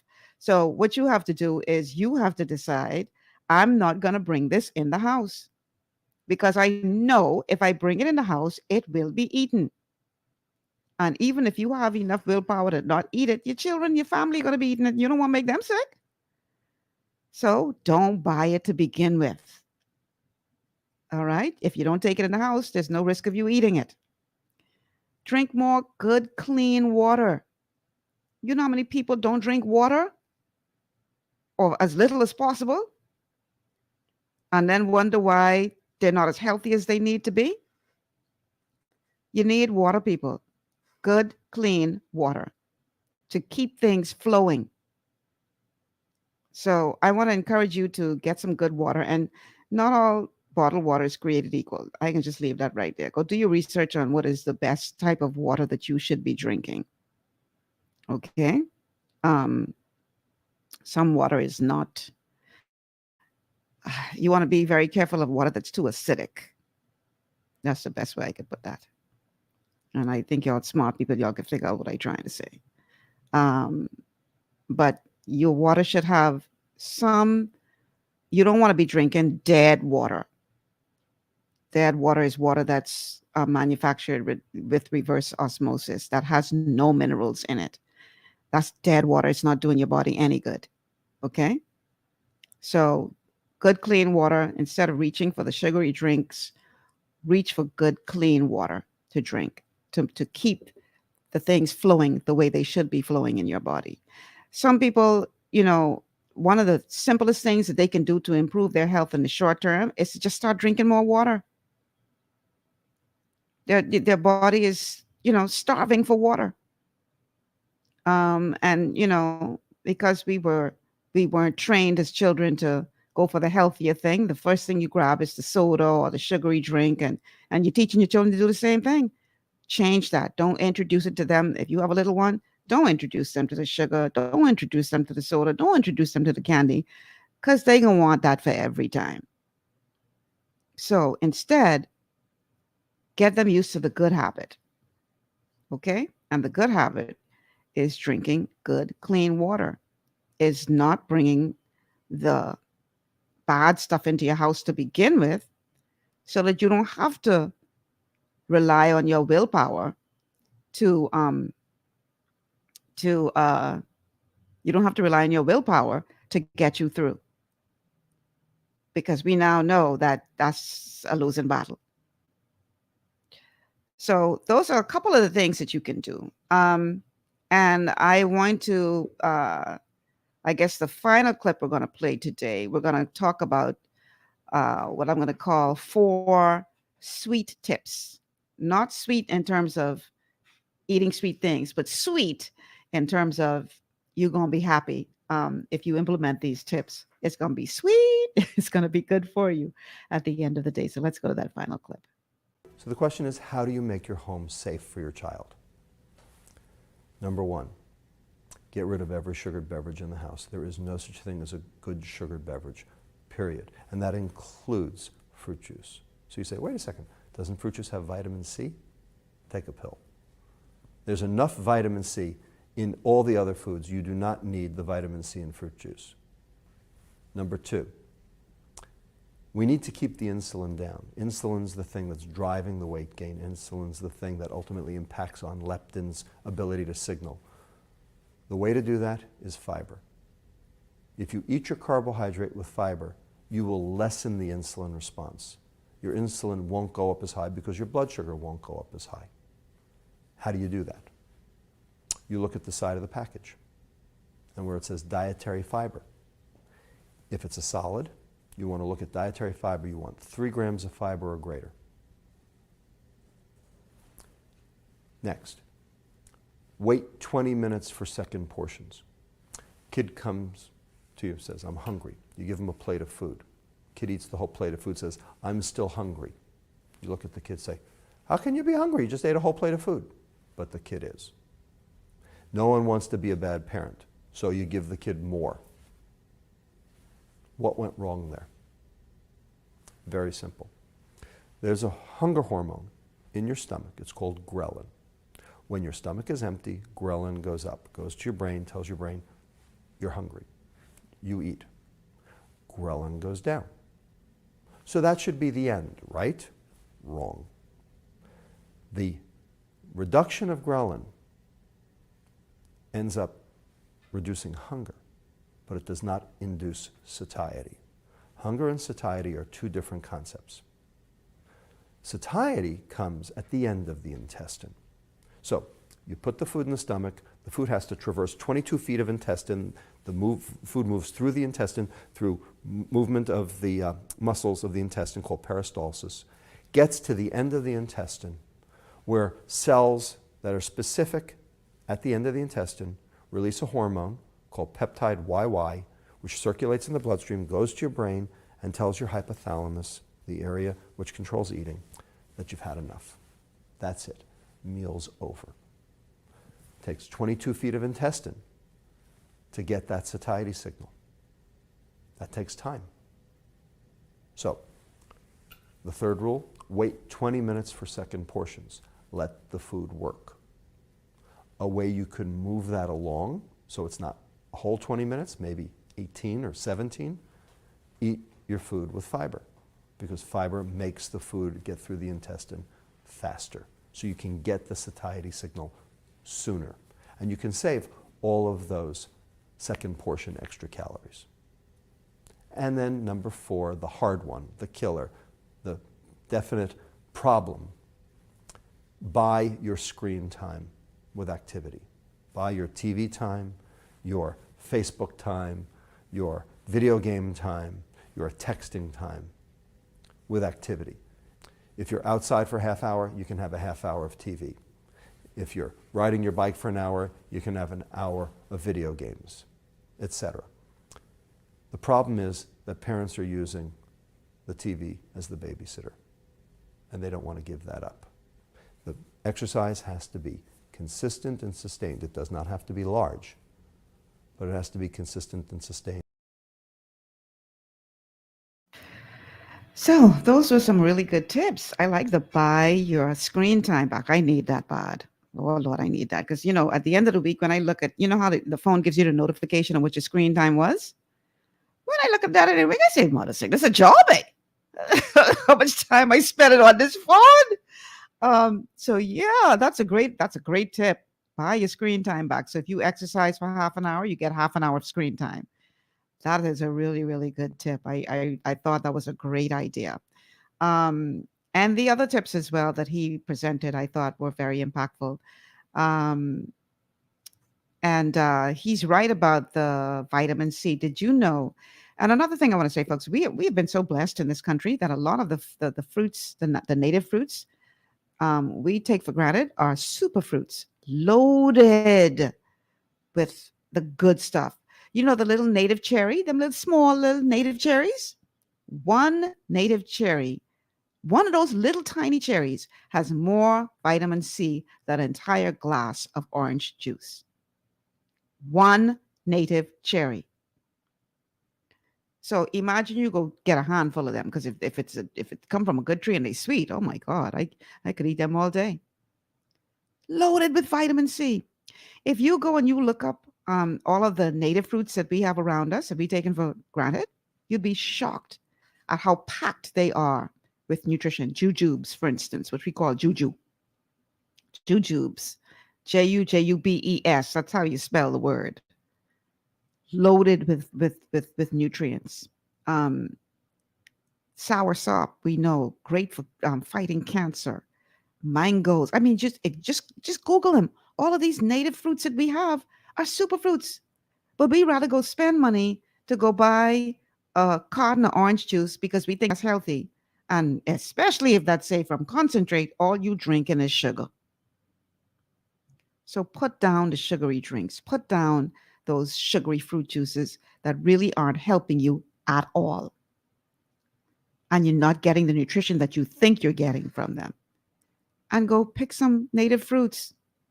They loaded with nutrients. It's amazing. God has blessed us and surrounded us with all the healthy stuff that we take for granted. So I want to encourage you to enjoy more of your native fruit and vegetables, because they are loaded with good stuff that will help to keep you healthy. Don't just think that you have to go and buy the $19 bag of grapes. Listen, y'all, I go on the food store the other day. I just picking up. You know what I mean? A couple of things I look at, but I pick up a bag of grapes. When I get to the counter, when I see my bill, I say, Miss, how much you say? When I look at the grapes, $19 for a bag of grapes. I say, try hard, take them things off my list. Take that. Sorry, but no, I'm not spending $19 on a bag of grapes. That don't make no sense at all. So I was like, how about no? I'm not going to be buying these grapes today for $19. When we got all these healthy fruits around us, some yards you go by, they rotten on the ground. Don't understand what you have right at your fingertips, but you're going to go in the food store and spend all our money on these things when they're important because you think that's healthy. No. So let's take advantage of all of the healthy foods that we have surrounding us, and try to eat organic as much as possible. We have lots of really good organic fruits and vegetables right here in the Bahamas. If you grow it in your own yard and you ain't put no pesticide on it, it's organic. You know that it's good for you. Okay? Nothing sweeter in the world, nothing tastes better in the world than a native banana. That stuff they be important, ain't got no flavor, none. You don't believe me? Go get a native banana and take a bite of that, and then take a bite of those imported bananas. Wherever they be bringing them from, I know where they're coming from. No comparison. The native banana tastes so much better. So go for the native fruits and vegetables, people. Grow it yourself if you can, or form a cooperative with your neighbors, and you all start growing stuff and then sharing amongst each other or selling to each other, whatever you want to do, however you want to handle it. But get creative in how you fight back against this conspiracy to keep you sick, because it's a conspiracy. Ain't no accident that obesity is out of control all over the world. All of a sudden, we have an easier life, but less of a quality of life. Now, let me give you an example. And here's another reason why we need to consider this. Back in the day of the caveman, right, or back in that age, they had to go out and hunt for their food. So there was activity. You had to go hunt for the food. You had to run. You had to do all these things to catch this food. And then you had to bring it back and prepare it. So just the acquisition of that food, you burned up considerable calories just to acquire the food, because the food didn't just come to you, right? So fast forward to 2022. Time for us to eat now. We ain't got to go hunting. Our hunt today is sitting in the car on the fast food line, and you extend all of the energy of reaching your hand through the window to take the food from the person serving it at the fast food restaurant and bring that back into your car. That's the extent of the energy that you had to use to get that food, quote unquote. So we already had a deficit because you ain't had to do nothing to get that. And then the food that you do use all the energy to reach out the window and bring into your car is not good for you. So you see why we're fighting a losing battle? So because we're not going out anymore and hunting for food, and because it's so easy to just reach your hand through the window and bring the food in, find a way to move more. Even if you just walk your own yard, you know, just walk around your own yard for 20 minutes. Just walk around in circles. Do whatever you can. I remember during the beginning of the first long lockdown of the pandemic, at that time I was in the gym, and when all the gyms closed, I was like, wow. And so eventually I decided I got to do something, and I just started walking around my yard, just round and round and round in a circle. And I did this. I timed myself so that I got a half-hour walk on the days that I did walk. So I just walk round and round and round the yard, around the house, out to the street, back around the corner, through the back of the yard, and then repeat. And I was timing it so I get a half-hour walk. And, that's what I did for a little while until I got lazy and stopped doing everything altogether. But you got to find a way to move, people. You have to find a way to move. So Jamila says in this comment on Facebook, believe it or not, Lady Malcolm, all men are not created equal. There are biological differences between the races. For the last 100 plus, all medicine is based on a white male standard. You all might think I don't know what I'm talking about. However, we are killing ourselves due to a lack of knowledge. All right. Thank you so much for that contribution. So I want to encourage you folks to understand that even though the odds are stacked against you, it's not completely hopeless. There are some things that you can do to help fight against this conspiracy to keep you sick. So it all begins with mindset. We talked about that, how your frame of mind has a direct impact on your waistline. So make sure you're in a good space mentally. Okay? Make sure you're in a good space mentally.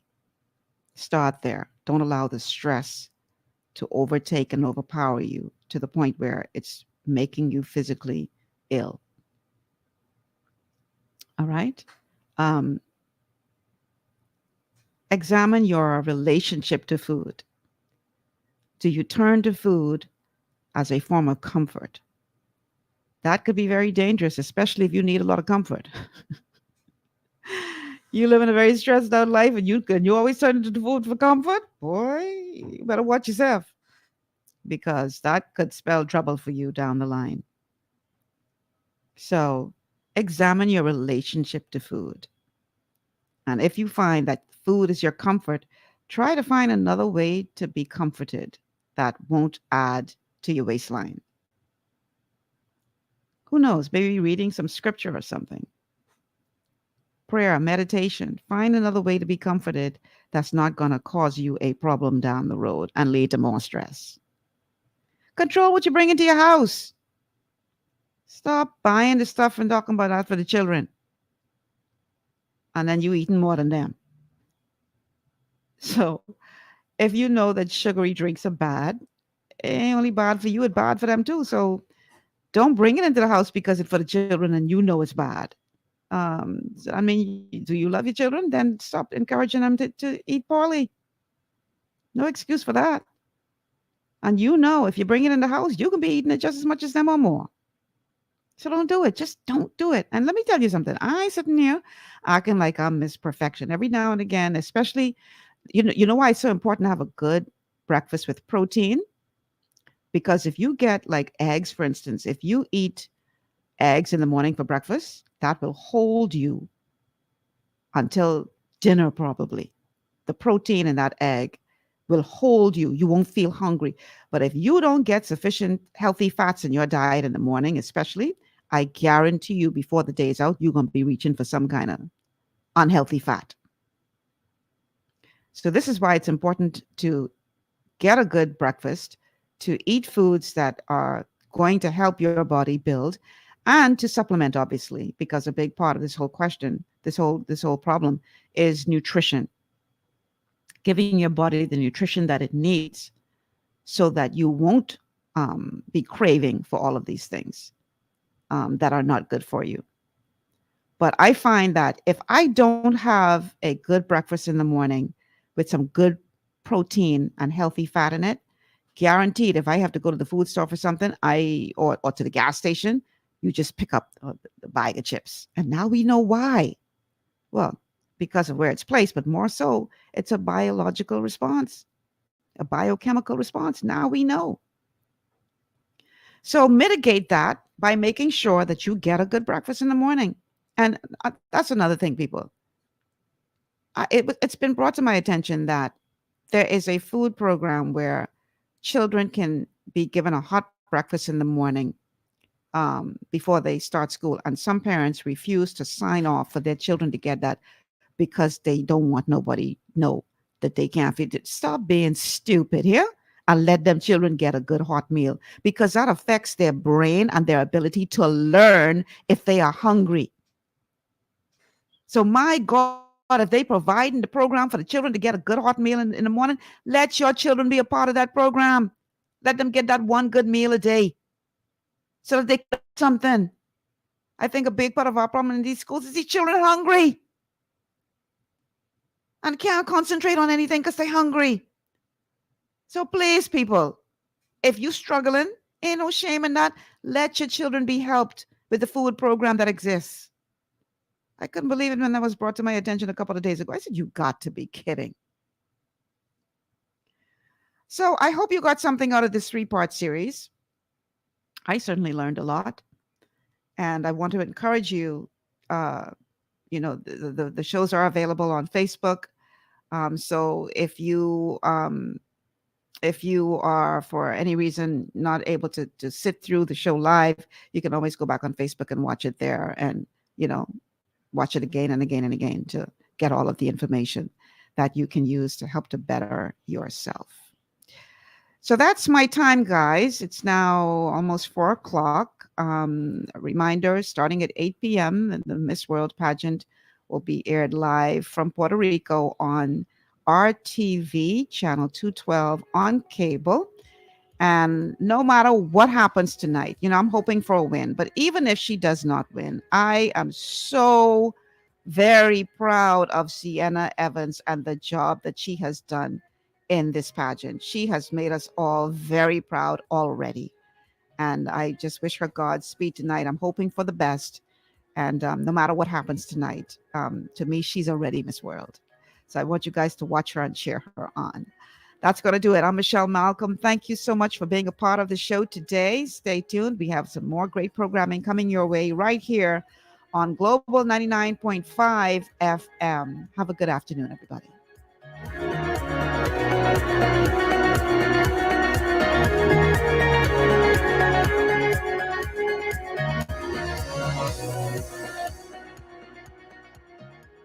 Global 99.5 FM reminds our listeners that the views and opinions expressed on this show are those of the host and guests and not necessarily the opinions of the owners of Global Communications Network and the operators of this radio